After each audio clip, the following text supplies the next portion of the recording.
목사님이 그 텍사스에 사셨다는 말씀도, 버밍햄에도 계셨다는 말씀 듣고 참 기뻤어요. 저도 텍사스에 한 14년 살았기 때문에 남부 사람이라서. 근데 이제 막 제가 또 모르던 걸 배웠네요. 처갓집이 텍사스시라고요. 저는 처갓집이 루이지애나입니다. 바로 그 옆에. 목사님하고 공동체가 많습니다. 저희 형님 같아요. 꼭 기분이. 저보다 1년 선배세요. 저는 빌리 그레함 전도단을 통해서 훈련을 받고요. 복음 전도자가 되었습니다. 제가 빌리 그레함 목사님한테 이런 얘기를 들었어요.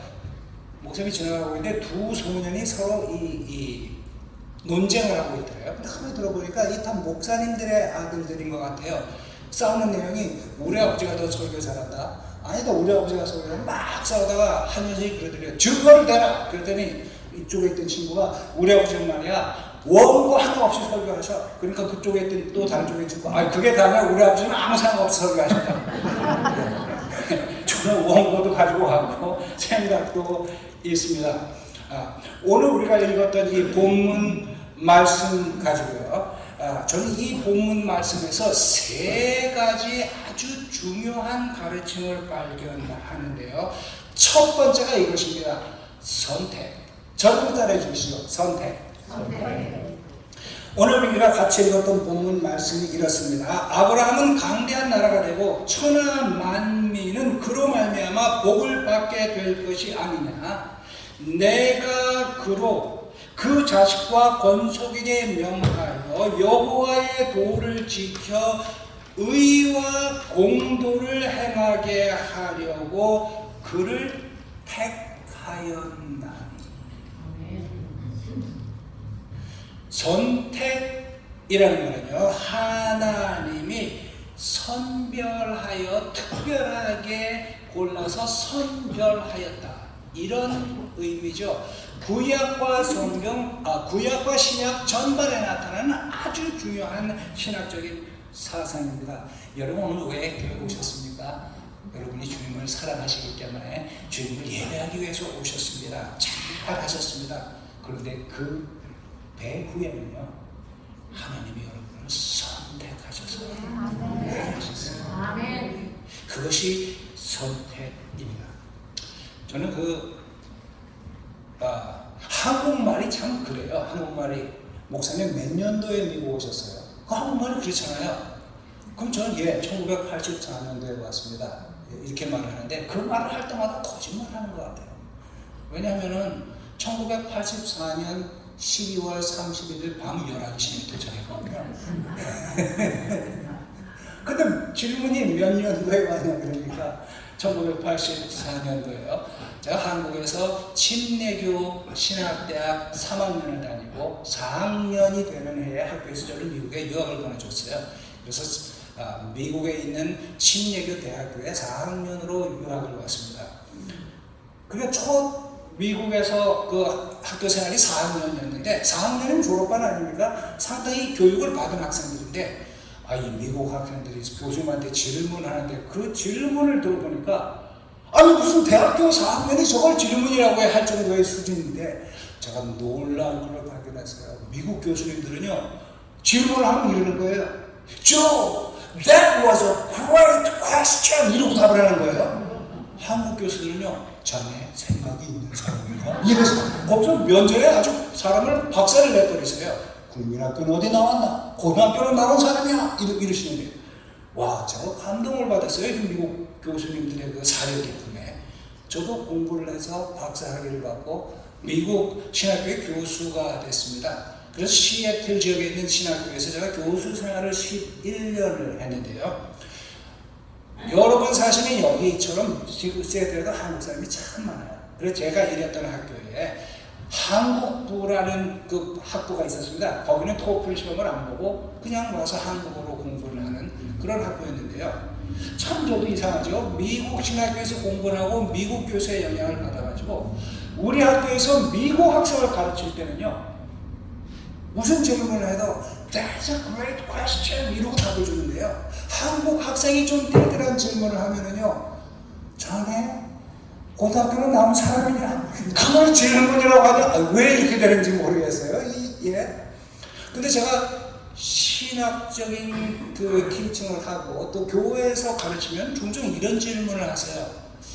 목사님, 하나님이 인간에게 자유의지를 주지 않으셨으면 우리가 아직도 에덴 동산에서 천국을 누리고 살 텐데 왜 자유의지를 주셔가지고 이 모양 이 꼴이 되게 하셨습니까? 죄가 오고 죽음이 오고 눈물이 오고 슬픔이 오는 이런 세상을 만드셨습니까? 예, 미국 학생이 그 질문을 하면요, That's a great question 이라고 답을 하는데 한국 학생이 질문하면 자네 생각은 지구다 두고 나와요. 여러분 2016년이라고 기억합니다. 세기의 바둑 대결 기억나세요? 이세돌 구단과 구글의 딥마인드라고 불리는 알파고, 그렇죠? 그 대국 그 결론이 어떻게 됐죠? 4대1 인간이 박살이 났어요. 그래서 신문에는 막 이런 기사가 났어요. 컴퓨터하고 바둑도 가지고 인간이 지는 바람에 인간의 존엄성을 잃었다. 저는 그걸 읽고 아니 컴퓨터에서 하고 바둑 대결에서 져서 존엄성을 잃었으면 저의 존엄성은요 전자계산기 나왔을 때 이미 다 잃어버렸습니다. 근데 이렇게 생각해 보십시오. 알파고가 이세돌 구단을 이겼을 때 기뻤습니다. 이세돌에게 한 판을 졌을 때 치욕스럽고 고통스러웠습니까?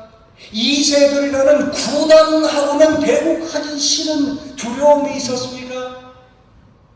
아니에요. 알파고는 이겨도 기쁘지 않습니다. 저도 슬프지 않습니다. 알파고의 승리는 승리가 아닙니다. 알파고의 패배도 패배가 아닙니다. 알파고는 그저 바둑을 두도록 모든 데이터가 저장되어 기계적으로 바둑을 둘 뿐이지 그에게는 바둑을 두고자 하는 의지도 바둑을 두지 않고자 하는 의지도 없습니다. 에덴 동산에 자유의지가 없었다면 순종도 없습니다. 불순종도 없습니다. 천국도 없습니다. 지옥도 없습니다. 성공도 실패도 선도 악도 존재하지 않습니다. 성경의 가장 위대한 가르침 중에 하나는요, 인간에게 자유의지를 주신 겁니다. 여러분의 예배가 왜 귀합니까? 여러분은요, 예배 드리지 않을 자유와 권리조차 가지고 계십니다. 그런데 여러분은 그 권리와 그 자유를 오늘 뭉개버리시고요, 기꺼이 하나님 앞에 예배하고 교회에 오셨습니다. 그것이 귀합니다. 자유의지가 존재되지 않으면 당신의 예배와 헌신은 아무런 의미가 없습니다. 그 헌신을 하나님은 받으십니다. 그런데요, 그것이 전부가 아니에요. 성경에 하나님이 이렇게 말씀하세요. 내가 너를 오게 했어.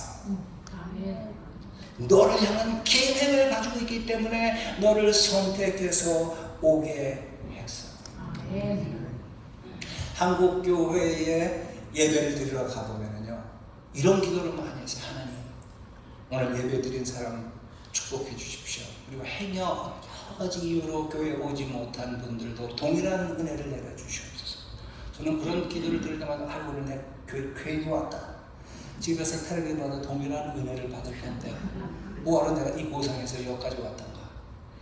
제가 3년 반 목회를 했었는데 우리 교회에서는 절대 그렇게 기도하지 않았습니다. 우리 교회는 항상 이렇게 기도했습니다.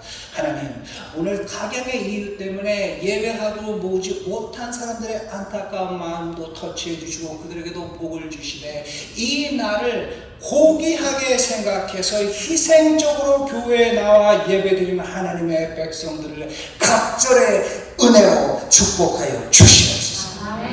오늘 그 은혜를 여러분들에게 주실 겁니다.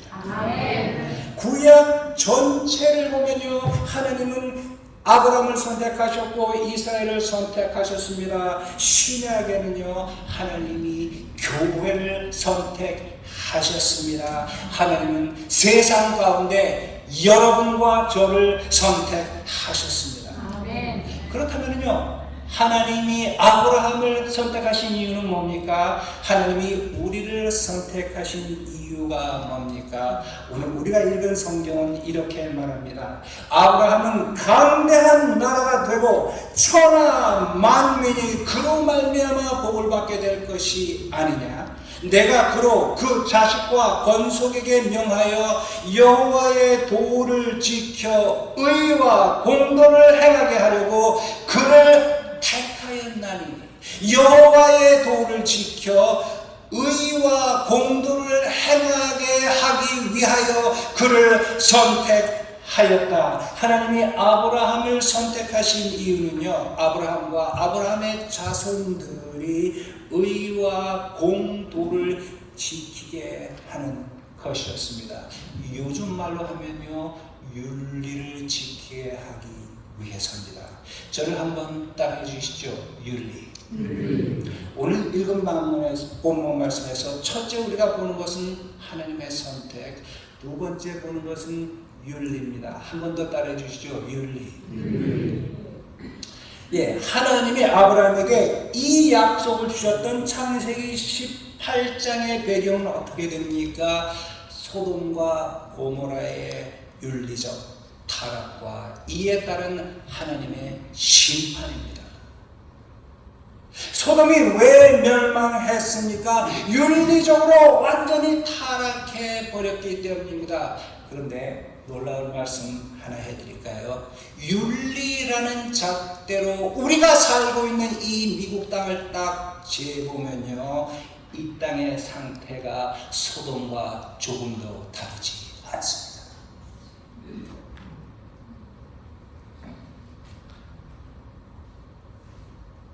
한국교회 부흥회를 가보면요, 무슨 이유인지 이런 강조를 많이 합니다. 여러분, 기독교는 윤리가 아닙니다. 기독교는 하나님과의 관계입니다.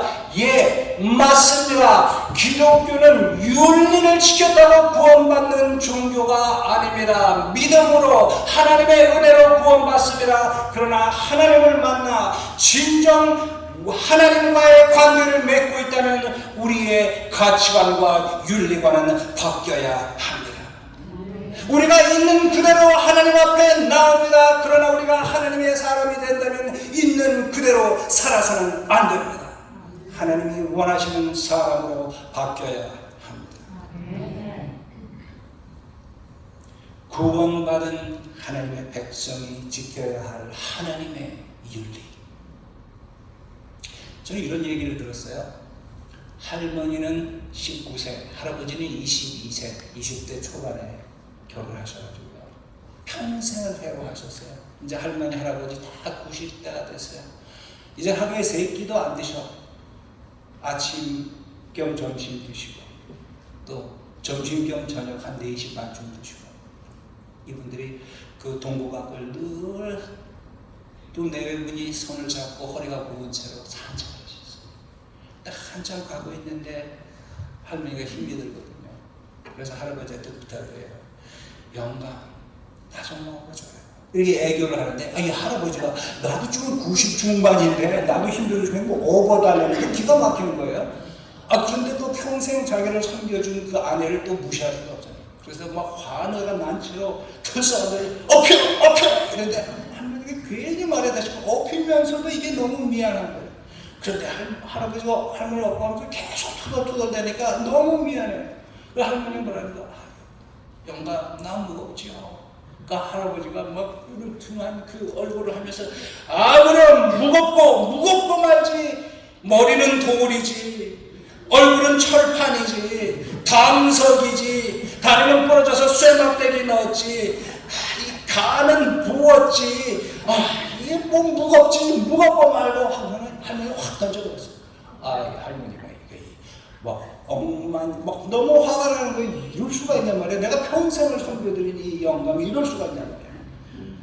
그래도 뭐 어떡하겠습니까? 같이 또 걸었어요. 한우 갖고 있는데 할아버지가 힘이 들어요. 이제 할아버지가 여보, 나 좀 먹어줘. 근데 할머니가 평생을 내가 섬겼는데 애까지 엎으세요. 그러니 엎고 가는 거예요.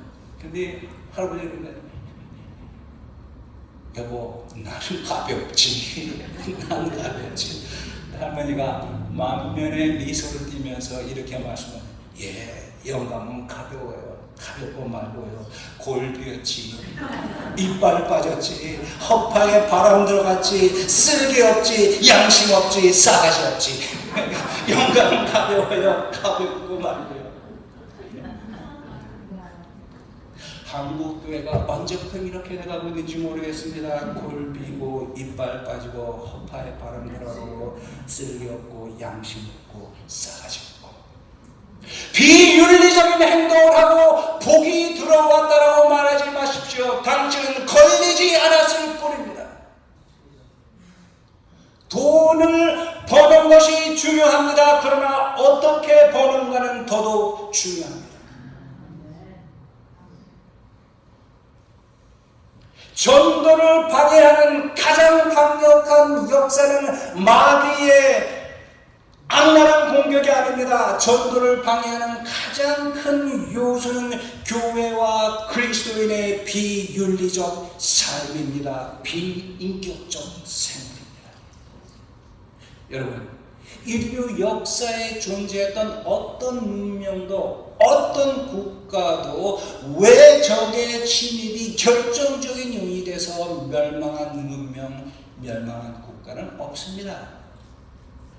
모든 멸망한 문명은요, 그 내부의 문제로 멸망했습니다. 윤리적 타락, 도덕적 타락이 가져온 내적 붕괴였습니다. 때마침 외부의 적이 침공해 오면 그 적을 막을 수 있는 내적 힘이 없었습니다. 오늘 본문에 보니까요, 아브라함과 그의 자손을 선택하신 이유를 하나님이 이렇게 말씀하십니다. 그들이 여호와의 도를 지켜 의와 공도를 행하게 하려고. 소돔과 고모라의 도가 아닙니다. 세상의 도가 아닙니다. 세상 신이 가르치는 도가 아닌 여호와의 도. 저는요, 법학도가 아닙니다. 그래서 법조항에 대해서는 아무것도 모릅니다. 저는 신학을 공부했고 성경을 공부했고 철학을 공부했습니다. 법 정신에 대해서는 좀 공부해 봤습니다. 법의 가장 근간에 있는 것은 윤리관이랍니다. 그래서 법이라는 것은요, 공동체가 윤리적으로 타락하면 그 공동체가 망하기 때문에 법의 가장 근간엔 윤리가 들어있는데, 법 조항은요, 그 공동체가 비윤리적이라고 말하는 행동을 하게 되면 벌을 주도록 되어 있습니다. 그래서 윤리적인 행동을 하도록 규범하고 권장하는 것이 법입니다. 그런데요, 2015년 미국의 대법원은요, 동성 결혼이 합법이라고 말했습니다. 다시 말해, 남자와 남자가 결혼하고 여자와 여자가 결혼하는 것이 윤리적인 일이라고 선포했습니다. 이제 이 미국은 내부적으로 망해가고 있습니다. 미국의 윤리가 이렇게 돼가고 있다면요, no wonder 이 미국 땅에 어머니의 뱃속에 잉태되는 4명의 아이 가운데 한 아이는 낙태의 이름으로 어머니의 뱃속에서 살해당하는 나라가 되었습니다. 이 미국 땅에서 생명이 살아가기 가장 위험한 장소는 터무니없게도 어머니의 뱃속입니다.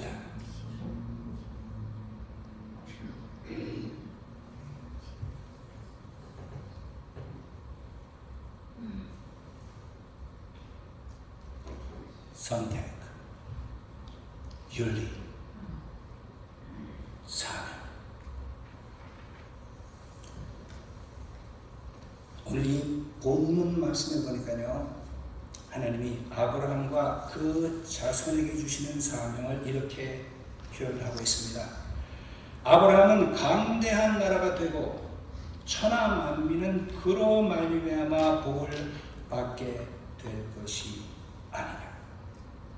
자, 이 말씀을 21세기 뉴저지에서 살고 계신 여러분들이 이해할 수 있도록 지금의 말로 번역하면 이렇습니다. 주님의 교회는, 주님의 은혜 교회는 강대한 나라가 되고 천하 만민은 그로 말미암아 복을 받을 것이 아니냐. 여러분, 자식이 몇 명이어야 나라가 되죠? 답을 못하시네. 제가 너무 심오한 질문을 하고 있습니까? 네. 아마 한두 명 있다고 나라라고 그러지는 않을 거예요. 그렇죠? 한 20, 30명 돼도 뭐 국가라고 그러지는 않을 거예요. 여러분, 믿음이 뭔지 아세요?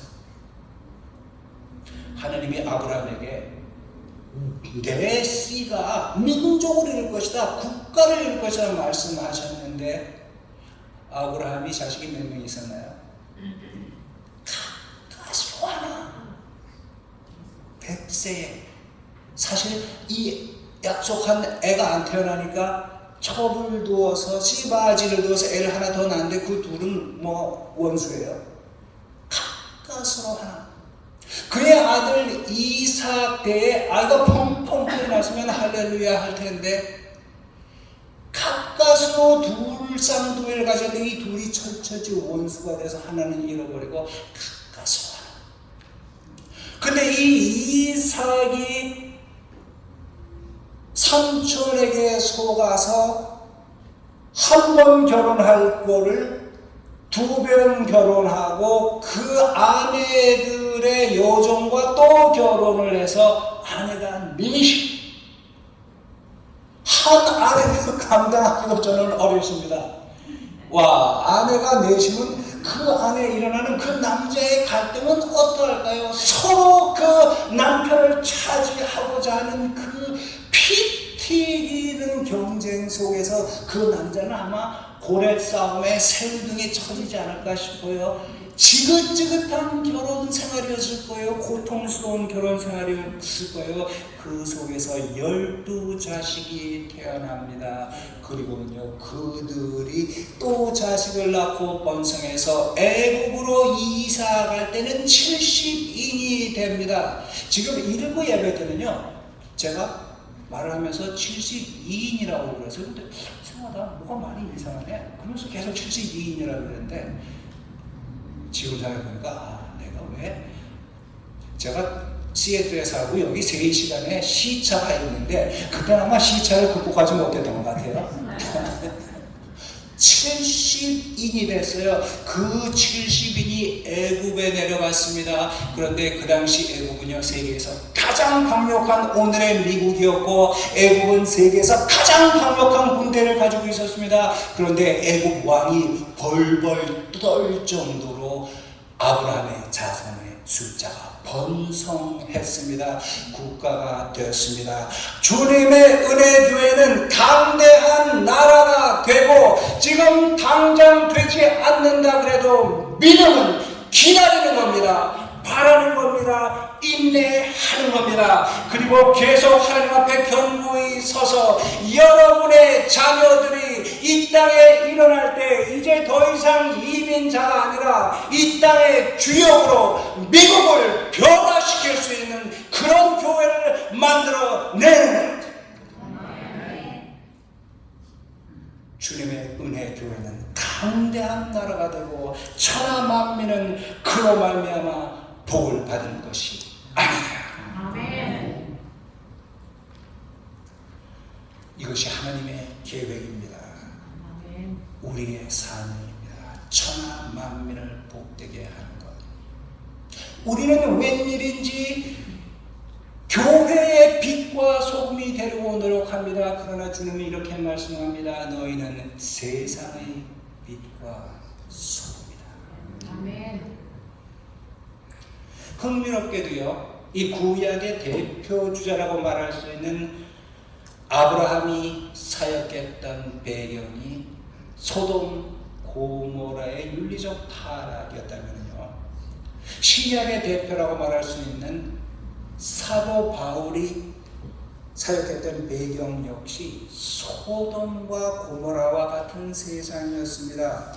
로마서 1장에서요, 그는 자신이 사역했던 사람들의 영적 상태를 이렇게 말하고 있습니다. 하나님을 영화롭게도 아니하며 감사하지도 아니하고 오히려 그 생각이 허망하여지며 미련한 마음에 어두워졌나니 그들의 몸을 서로 욕되게 하고 하나님의 진리를 거짓 것으로 바꾸어 부끄러운 욕심에 여자들도 남자들도 서로 향하여 음욕이 불일듯 하매 남자가 남자와 더불어 부끄러운 일을 행하여 또한 그들의 마음에 하나님 두기를 싫어하며 하나님께서 그들을 그 상실한 마음대로 내버려 두셨으니 곧 모든 불의, 휴학, 탐욕, 시기, 살인, 분쟁, 사기, 압독, 비방, 미움, 능욕, 교만, 자랑, 악, 거역, 우매, 배약, 부정함, 무자비. 그런데 이들은 이런 행위들을 자기만 할 뿐 아니라 그 일을 행하는 자들을 옳다 하느니라. 아브라함이 사역했던 세상, 바울이 사역했던 세상의 윤리적 상태가 서로 다르지 않았습니다. 나아가 우리를 불러주신 이 사회, 우리가 사역해야 되는 이 세상이 결코 고매하고 인격적인 세상이 아닙니다. 악과 불의와 죄가 가득한 세상입니다. 그런 세상에서 사역했던 바울은요, 자신의 사명에 대해서 로마서 1장에서 이렇게 말합니다. 그의 이름을 위하여, 주님의 이름을 위하여 모든 이방인들에서 믿어 순종하게 만드는 것.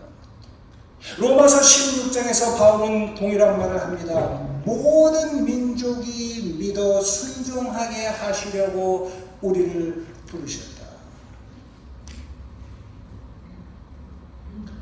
바울의 사명은요, 아브라함의 사명과 동일합니다. 믿음과 순종의 공동체를 만들어서 세상의 도, 소돔의 도가 아닌 여호와의 도를 지켜 의와 공도를 행하게 하는 것. 소돔에 살고 있는 사람들에게 소돔과는 완전히 질이 다른 삶을 보여주는 것. 바울의 사명은요, 강력한 윤리적 내용을 가지고 있습니다. 완전히 변화한 삶, 이것은요 그저 예수 믿고 천국 가라고 말하는 것 훨씬 이상의 것입니다. 가치관과 삶의 내용이 완전히 변화한 새로운 인종, 새로운 존재가 된 삶을 이 땅의 모델로 제시하여 아브라함의 복이 온 인류에 미치게 하는 것. 회개가 뭐죠? 회개는요, 소돔의 가치관을 버리고 소돔을 떠나는 것입니다. 제자 훈련이 뭡니까? 예수님은 제자 훈련에 대해서 이렇게 말씀하십니다. 내가 너에게 분부한 모든 것을 가르쳐 지키게 하라. 여러분, 소돔을 탈출하면서 뒤를 돌아봤던 롯의 아내 기억하시죠? 예. 무슨 뜻입니까? 우리가 비록 하나님의 사람이지만 이 땅에 사는 한 소돔을 100% 탈피하지는 못할 수도 있습니다. 그러나 행여라도 소돔이 우리 안에 살게 해서는 곤란합니다.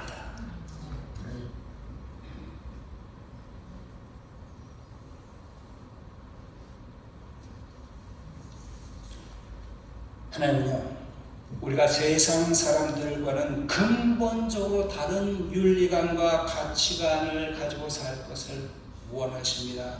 교회가 비윤리에 빠진다면요, 비윤리적인 세상을 향해 교회가 선포하는 메시지에는 아무런 영향력도 없습니다. 남부에 가시면요, 에코드 드럭스토어라는 그 약국이 많아요. 그 약국이 미국에서 제일 큰 약국 체인점입니다. 그 약국을 만들어낸 잭 에코드라는 분이 있어요. 이분이 1984년도인가 예수님을 영접했습니다.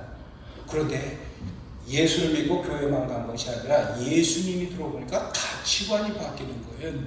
눈이 바뀌는 거예요. 사람이 눈이 바뀌니까 인격이 바뀌죠. 옛날에 소돔의 가치관을 가지고 살았을 때는 눈에 안 보였는데 예수를 믿고 나니까 자기네 드럭스토어에서 플레이보이, 펜트하우스 이런 그 포노그래피 잡지를 파는 거예요. 놀래가지고 다 수거하라고 명령을 내렸습니다. 그 소각해버렸습니다. 그 소문이 전 미국에 나니까요. 미국의 아주 유명한 목사님이 잭 에코드 회장에게 전화를 했습니다. 그리고 이렇게 묻습니다.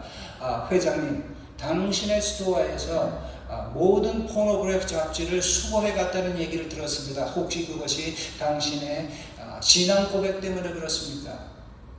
그때 잭 에코드는 이렇게 말합니다. 목사님, 예수 그리스도를 향한 저의 신앙 고백이 아니라면 저와 같은 비즈니스맨이 왜 1년 300만 달러의 순수익을 포기하겠습니까?